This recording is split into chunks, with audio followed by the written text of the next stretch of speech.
हमारी दुनिया अनेकों रहस्यों से घिरी हुई है। विज्ञान जितना भी आगे जा रहा है, लेकिन दुनिया में ऐसे बहुत से अनसुलझे रहस्य हैं जो अभी भी विज्ञान को चुनौती दे रहे हैं।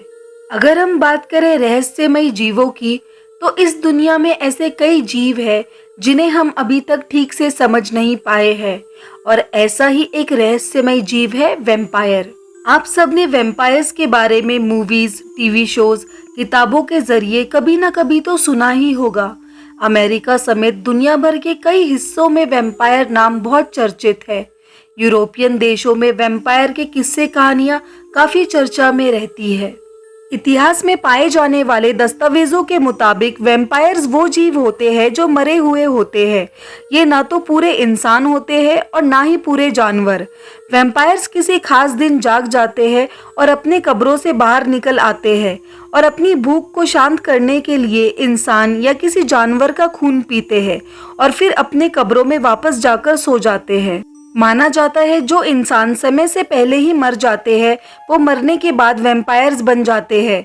कुछ लोगों का ये भी मानना है कि किसी इंसान की डेड बॉडी पर कुछ खास तरह के ब्लैक मैजिक रिचुअल्स करके भी इंसान को वैम्पायर बना दिया जाता है।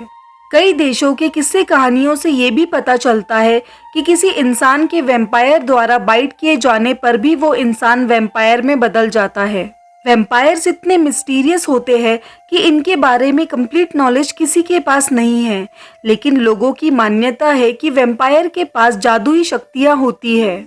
समय समय पर कई जगहों के लोगों ने इन्हें देखने के दावे सदियों से किए जा रहे हैं। सन 1700 के समय में वैम्पायर्स और उनसे जुड़ी घटनाएं काफी प्रचलित थी। सन 1700 से 1730 के समय को ड्रैकुला का समय माना जाता है। उन दिनों यूरोप और इंग्लैंड जैसी जगहों पर लोग वैम्पायर्स का नाम लेने से भी डरते थे। इतिहास में ऐसे कई सारी घटनाओं का जिक्र है जो वैम्पायर्स से एनकाउंटर का दावा करती है। आज की इस वीडियो में हम ऐसे ही घटनाओं के बारे में जानेंगे जब कई देशों में वैम्पायर की दहशत थी और इन आतंकित कर देने वाली रहस्यमय घटनाओं ने लोगों में बहुत डर पैदा कर दिया था। सन 1725 में लोवो सर्बिया नाम की जगह पर एक किसान था जिसका नाम पीटर था। जब पीटर की मौत हुई तो उसके कुछ दिन के बाद ऐसा घटित हुआ जिसे देखकर लोगों में डर का माहौल बन गया था। पीटर की मौत के 3 दिन बाद पीटर अपने 10 साल के बेटे के पास आया और अपने बेटे से कुछ खाने के लिए मांगा। उसके बेटे ने पीटर को खाना दे दिया और पीटर खाना खाकर वहां से चला गया। अगले दिन पीटर फिर से वापस आया और अपने बेटे से खाना मांगने लगा, लेकिन इस बार उसके बेटे ने पीटर को खाना देने से मना कर दिया था और अगली सुबह पीटर के बेटे का शव घर में मिला। उसके शव को देखकर साफ पता चल रहा था कि उसके शरीर में खून की एक बूंद तक नहीं थी, क्योंकि उसका शरीर पूरी तरह से सफेद पड़ चुका था और उसकी आंखें खुली हुई थी, जिन्हें देखकर लग रहा था मानो उस बच्चे ने मरते समय कोई बहुत ही खौफनाक मंजर देख लिया हो। उस बच्चे की डेड बॉडी में जो सबसे ज्यादा अजीब बात थी कि बच्चे की गर्दन का दाहिना और पिछला भाग बुरी तरह से घायल था। उसके घाव को देखकर ऐसा लग रहा था कि मानो किसी ने बच्चे की गर्दन को नोच खाया हो। पीटर के बेटे की मौत के बाद लगातार 9 दिनों तक बिल्कुल इसी तरह की मौतों का सिलसिला चलता रहा और उस गांव के लोगों के बीच खौफ इस कदर बढ़ गया कि गांव वालों ने वैम्पायर हंटर्स की मदद लेने का फैसला किया। इन वैम्पायर हंटर्स ने जब सभी मौतों और उन लोगों की डेड बॉडीज की छानबीन की तो उन्हें ये पता लगा कि इन सभी मौतों के पीछे कोई वैम्पायर ही है। उन्होंने जब पीटर की कब्र को खोलकर देखा तो वहां मौजूद सभी लोग हैरानी में पड़ गए थे।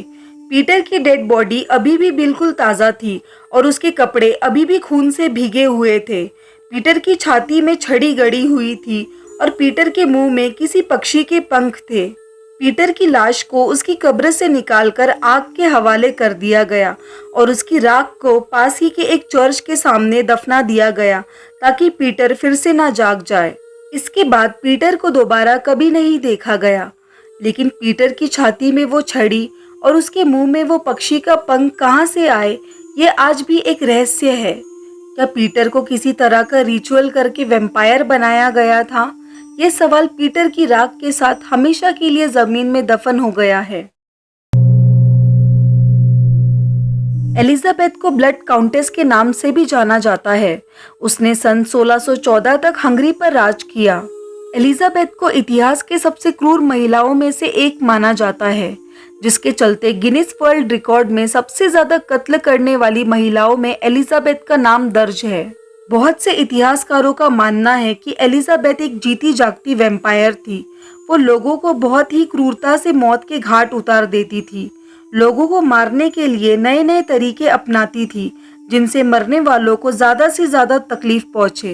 एलिजाबेथ अपने शिकार के शरीर में सुइयां और कीले चुभाती थी, ताकि उनके शरीर से धीरे धीरे सारा खून निकल जाए और वो इंसान तड़प तड़प कर दम तोड़ दे। इसके अलावा वो लोगों को निर्वस्त्र करके बाहर छोड़ देती थी, जब तक उनका शरीर ठंड की वजह से जम नहीं जाता था।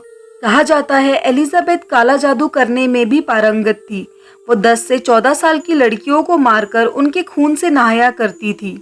एलिजाबेथ का मानना था कि 10 से 14 साल की लड़कियों के खून से नहाने से उसकी सुंदरता बरकरार रहेगी।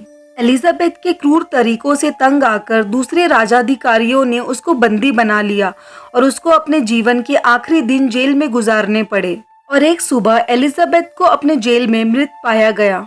एलिजाबेथ की मौत के बाद उसे कॉफिन में रखा गया और उसे दफनाने के लिए ले जाया गया। लेकिन वहां पहुंचकर जब कॉफिन को खोला गया तो सबके होश उड़ गए थे, क्योंकि कॉफिन में से एलिजाबेथ की लाश गायब हो चुकी थी।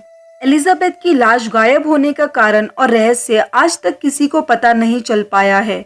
लोगों का मानना था एलिजाबेथ एक वैम्पायर थी। यही वजह है कि उसकी लाश रहस्यमयी तरीके से गायब हो गई।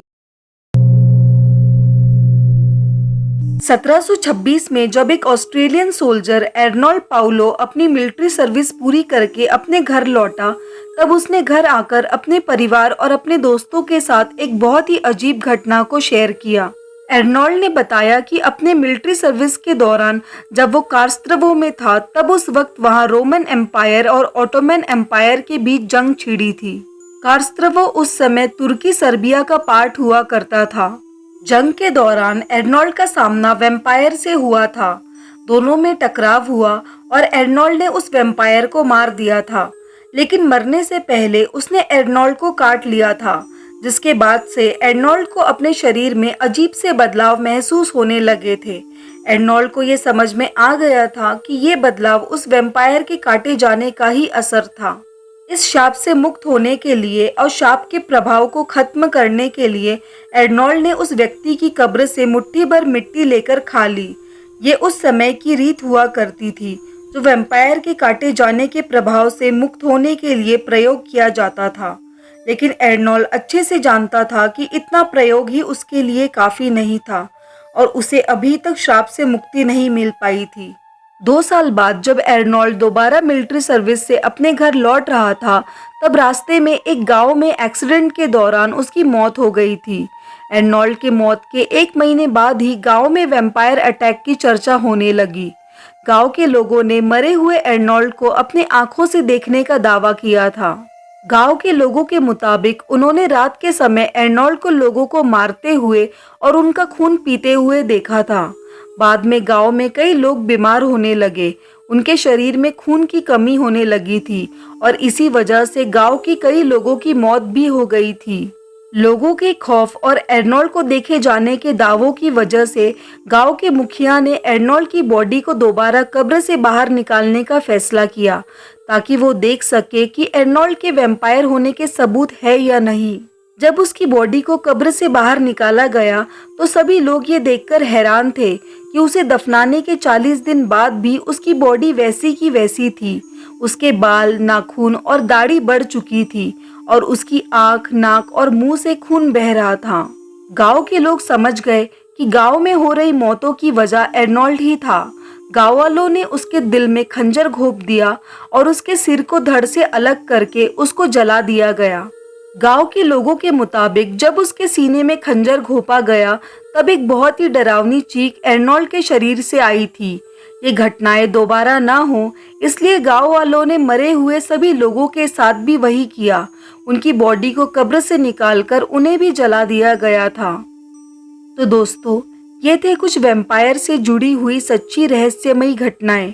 आपको ये वीडियो कैसी लगी कमेंट में ज़रूर बताएं। वीडियो को लाइक करें और ऐसे ही मिस्टीरियस वीडियोस देखने के लिए चैनल को ज़रूर सब्सक्राइब करें। धन्यवाद।